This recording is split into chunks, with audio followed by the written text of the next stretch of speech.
Hello, friends. It's your friend Lee. I have survived a vicious attack from my razor. Don't worry, I'm recovering fine. I'm also on the couch of hamstring recovery, recovering from a hamstring tear.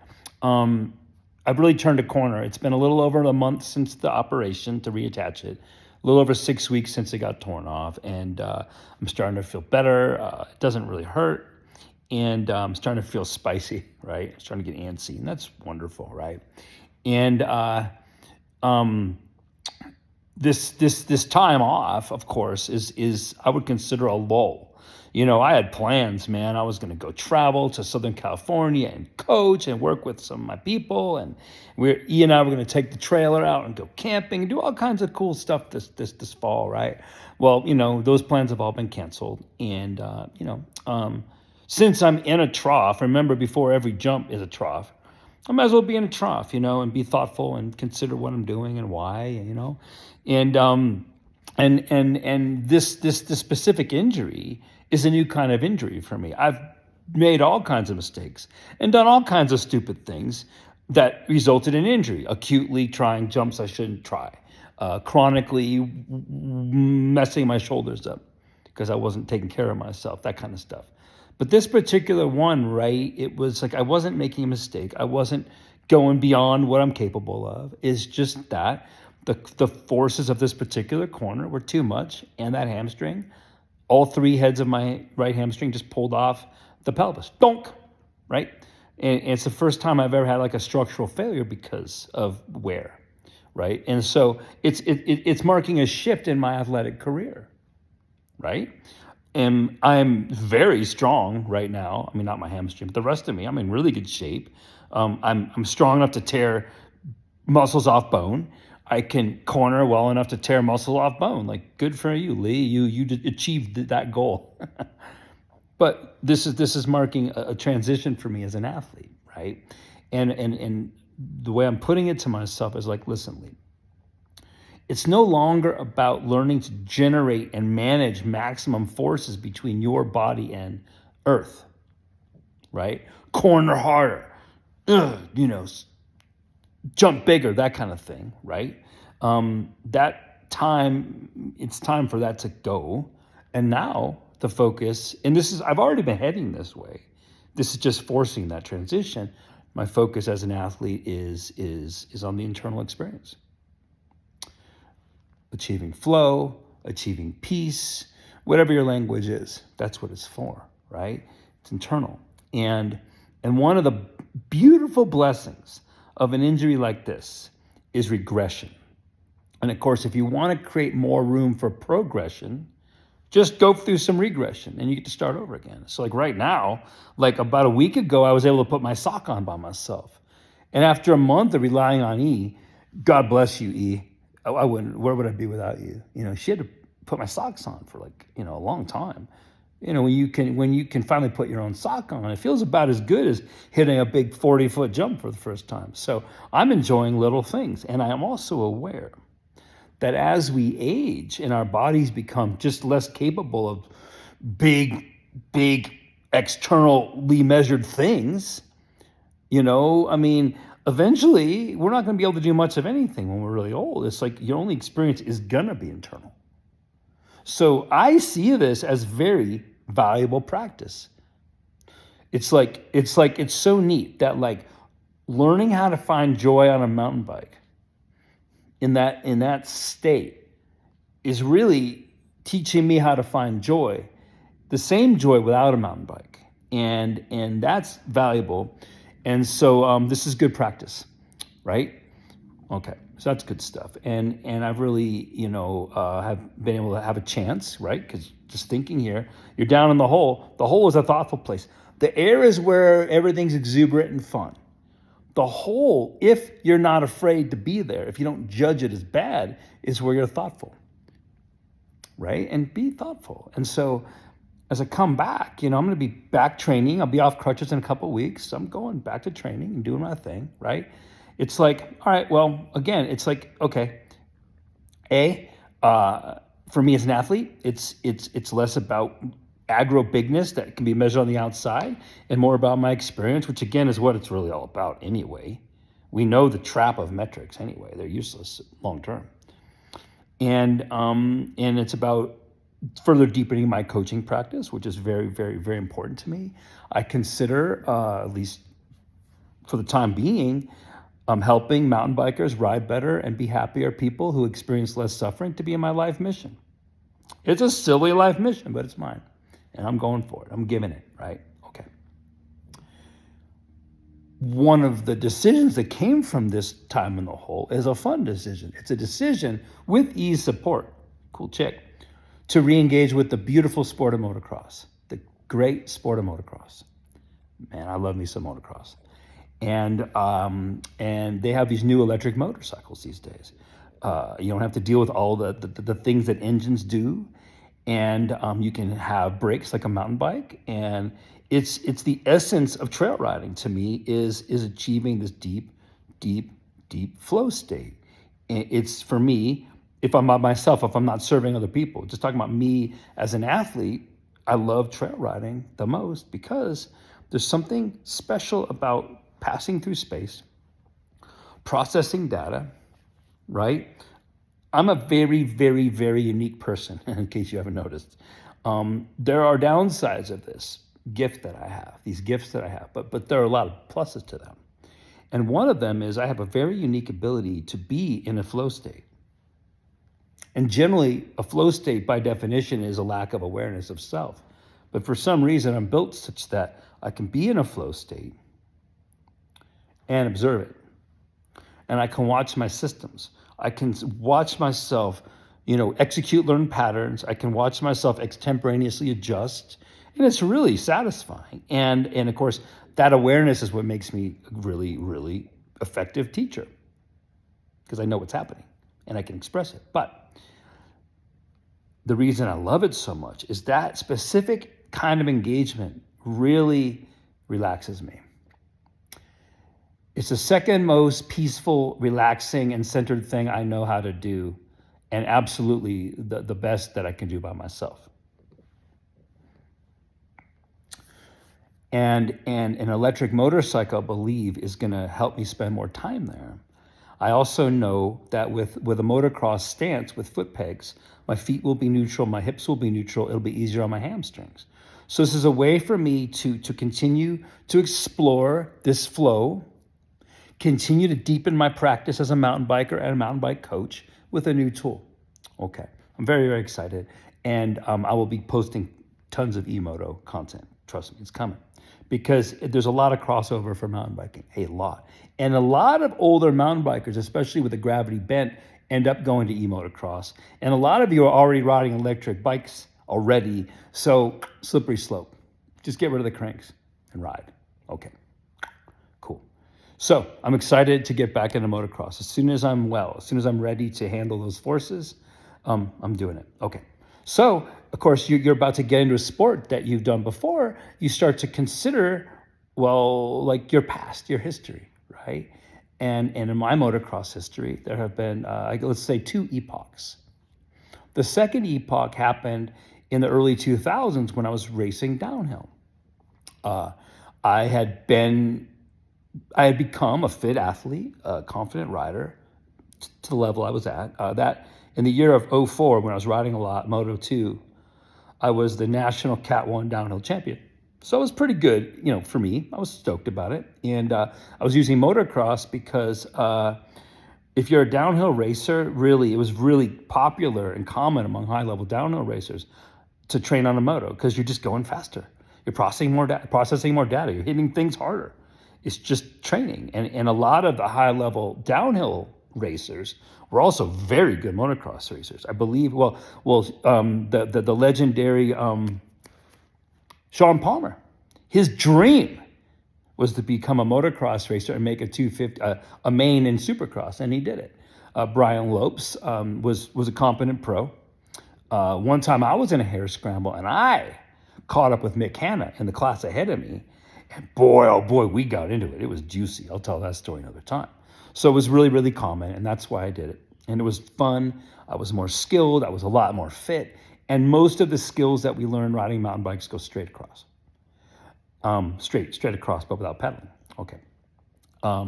And I decided to stop it at the time because I knew intuitively that my time as a racer was pretty much over, and it was time to become a coach. So I stopped riding moto to focus on really, really, really learning this mountain bike thing and teaching it. Okay, that's pretty cool. But the first motocross epoch, I was young. I was fresh out of high school. And I was learning how to be a mechanic at the local Texaco station. And the guys I work with were all these burly mechanic type dudes, right? And a lot of them rode moto. And so I liked hanging out with those guys, and I liked riding moto with them because it made me feel tough. It made me feel tough. It made me feel like a man. It was filling a hole, clearly, right? And so I bought a 1983 Kawasaki KX250 two-stroke motocross bike off one of the guys. Number one, way too much power for someone who never ridden a motorcycle before. Number two, that thing was a piece of shit. And like every week, a new crack would appear, and I was always getting it welded, all the time. Me and the TIG welder in town were like bros, right? You'd be like, yeah, $20 cash, just, he was great. So, okay, I am not self-deprecating. I'm not violating a joyride rule when I tell you that I was terrible at motocross. Okay, like I had really no aerobic fitness. I was strong from lifting weights, but I had no aerobic fitness. I had no riding skill at the time. I had very low confidence as an athlete, and I was pretty awful at it. I did the state series, and I was last place in the slowest class. That's a statistic, not an opinion. But you know what? I love being a motocrosser. Man, oh man, I loved just being a motocross dude. I loved it. It made me feel so tough. It made me feel like such a bro dude. And clearly that was missing. And clearly I was filling that hole. And I would walk around with motocross logos, just so you knew. It's like the guys you see walking around with Fox and Yeti t-shirts all the time. It's the same posturing. I'm a master, by the way, of male coping mechanisms. I've done them all. But I'm also a master of releasing them, and that's the best thing ever. More on that in a moment. Okay, so that was me. I was doing it because it filled the hole for me. But also, okay, I loved it. And in a sense, it's funny, like you can judge yourself and say, oh, I was broken and I was trying to fill a hole. Or you can say in a very real way, well, at that point in my life, I needed to feel a thing, and motocross was helping me feel that thing. I had no performance goal. Being on the podium was so far off. I just love being a motocross guy. The same way a lot of people just love being a mountain biker or an enduro mountain biker or whatever style mountain biker you want to be.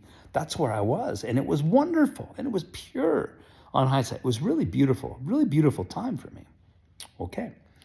So we used to race at a place called De Anza out in like Riverside County. I'm sure it's a neighborhood now. It has to be. And this is summertime. It's hot and hilly. And it was really pretty, for me, a burly track. And I would go out and we would race most weekends. Sometimes we go to Carlsbad or Glen Helen or Paris Raceway. But the biggies that you've heard of if you're a motor person. But De Anza was like our home track. Okay. And I raced most weekends, and I always was the last person to cross the line, the last person to finish. I always finished no matter what happened. One time, I got tangled up, and a foot peg went into my belly. I was pooping blood. My parents did not know I had a motorcycle. When you are raised by an ER doctor who does not allow you to have a skateboard or play football, how do you rebel? This is how. And those poor people didn't know I had a motorcycle until the hospital called them. That was a bad one. And that's when I decided to become a mountain biker, because it's safe. Okay, so I'm doing this thing surreptitiously to like fill this hole. And it was fun. Let me just tell you, I love being a motocross guy. I can't overstress the purity of that. I see it with mountain bike, which is wonderful. Enjoy that phase. It's awesome. It might be the funnest phase, being a beginner. Probably the best phase there is, really. Second to this, the phase I'm in now, which is beginner, but with like a twist. Okay, so they announce 100% trophy day. 100% trophy day. All you have to do is cross the line and you get a trophy. And I was like, oh man, I'm getting me a trophy because I always finish. I always finish. I'm getting me a trophy, man. This is happening, right? So we go out there, right? And I mean, this is intense stuff, man. Like you're on the line. This is the day of the two-stroke. Everybody's got the thing, the clutch pulled in 8,000 RPM or something. It's coughing. I'm terrified. There's the smell of golden spetro. In a two-stroke motor, you put oil into the gas, and it puts out a very unique smell. Every old school motocrosser knows what I'm talking about, right? Travis Pastrana, the great legend, says, he's like, man, 4-strokes are good, electric motorcycles are good, but there's nothing like a two-stroke. It's a trigger. Like every time I hear beep, beep, beep, it puts me into a start gate, right? I could feel that intensity and that need I had for a trophy. And like, on hindsight, it's like, I had never won a trophy in a sport before. I'd gotten perfect grades. I kicked ass at the academic decathlon. I got a perfect English score on the SAT. My math on the SAT was like 90 something percent. It was like stupid. Like these things had always been easy to me, easy. But I always felt like a non-athlete, like a non-tough guy. And I really felt like having a motocross trophy would do it for me, right? And on hindsight, it's very obvious. Like whatever hole you have, every single person has a hole. I don't care how cool you think you are, you have a hole. And the people who look the coolest, the people who generally are the most successful, have the deepest hole, mostly. General principle. Everything's a wave. The reason, if this is center, the reason you need to achieve this is because you experience this. That's the truth. Okay, so I'm going to go, right? I'm so excited. This is the day I'm going to fucking get my trophy, right? And then the gate drops and and I was afraid, dude. Like all these 200-something pound dudes on 200-something pound motorcycles making noise and spraying dirt in my face and all this stuff. I just let them go. And I'm just in last place. That's where I rode. That was my spot. And I just, at that point, I could get around the track pretty well. I was going fast for me. I mean, in my perspective, I was going 1,000,000 miles an hour. I was going as fast as I could handle. There was no room for any kind of error. I was on it, right? And this motorcycle, like I said, was a bit of a POS. Okay, so there's a section of the track where you get to about fourth gear, and it's a 180, and you go up into the hills. It was a very, very hilly track. And I'm coming into that thing. I'm just going, fourth gear, and I go to downshift, and I hit the brakes. And this is a drum brake. So on a drum brake, there's an arm, an aluminum arm that like fastens to the middle of the motorcycle and prevents the drum from rotating. And that's how the brake functions. So I'm going, full speed, downshift, and then the back tire starts to bite, and I hit the rear brake, and clack. That thing breaks. That thing just snaps. I have no rear brake, and there's no room and no skill. So I go, I'll just go straight through that ribbon. And those track ribbons, you see them all the time. It's a cord, and it has these triangular flags on it, right? I'm like, I'll just run through that thing. They're a lot stronger than they look, my friends. I was still going 30 probably when I hit it, and that thing just went whoa, and pulled me right off the back of the motorcycle, flat onto my back.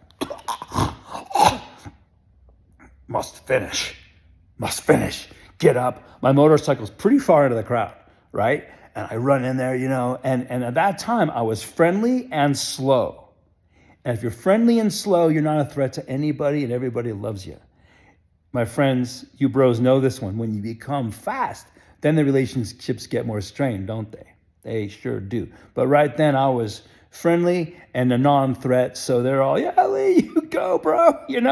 Some guy picked up my moto and pointed in the right direction for me. I got back on that thing, man. And I'm getting this trophy, man. This is I feel like in my gut right now, I'm like, I'm going to do a thing that I need to do, man. I need this trophy. I need it. I can't bring it home because my parents don't know I'm a motocross racer, but I want it, right? Okay, so get back on. But now I'm going even slower. I was already slow, going even slower. Now, you thermodynamic nerds out there might be doing some math in your head, going, well, okay, wait. medium temperature summer in Riverside, 98 degrees. High RPM, low speed. I wonder if he's running enough air through his radiator to cool the engine. Answer is no. And so I'm at full speed, and the engine seized. Like it gets so hot that the cylinder locks. I'm sorry, the piston gets locked in the cylinder, and the rear wheel locks, and you skid to a stop, and you're like, bah! And this is the last lap. Like I am like gonna do it, man. I'm like, can taste this trophy. I got like little less than a lap to do, and this thing blows up, and I kick into neutral, and I push it. I push that thing, man. 200 and some odd pound motorcycle, non-fit person. I want my trophy, damn it. And man, oh man.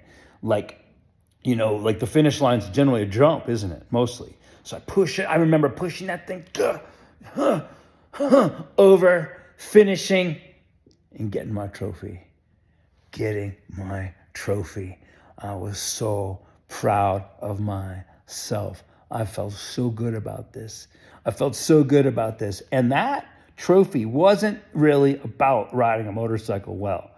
That trophy was about being tough, sticking with it, and getting through the unpleasantness to do this thing that I really feel is important to me. That skill has proven extremely useful in my life. But like everything in our lives that brings joy and wonder, it can also bring equal discomfort and pain. And ultimately that led to the demise of my shoulders and some other dysfunctional bullshit. So at this point in my life, right, what I'm all about is saying, okay, there's all these things I learned in that phase of my life. This is a standard young man thing, okay? All that stuff I learned as a young man, like the toughness and the ability to persevere, and also the ability to ride and do stuff, right? The mechanical skills. At this point, what I can do, since I'm not proving shit, I'm proven. I can be on YouTube with my hair undone with like a thing on my chin. I don't care. I've proven myself. Okay, I'm good. I'm here to share and help the way I can. Okay, I can take all that skill now, and I can apply it in ways that are more voluntary, in ways that feel good to me. And of course, since I'm like all about helping other people, that can help my people. And so as I come back to motocross, I'm not coming in as a little boy who's trying to prove himself to be tough. I'm not coming in as a guy who's like winning races and needs to win more races. I'm coming in as a guy who's like, you know, man, I have achieved all the athletic goals I've ever set for myself in terms of proving myself. I'm good. And I see this as a tool to deepen, well, number one, just have fun and feel flow. And I understand too, because I'm still a type A crazy person, that it will deepen my mastery of riding. It'll make me a better mountain biker. It will absolutely make me a better teacher. And also I plan to start creating content for the growing e-motocross market. And I know that it is a place a lot of us mountain bikers are going to end up. So look out for that. Thanks for hanging out with me. Nama Stoke.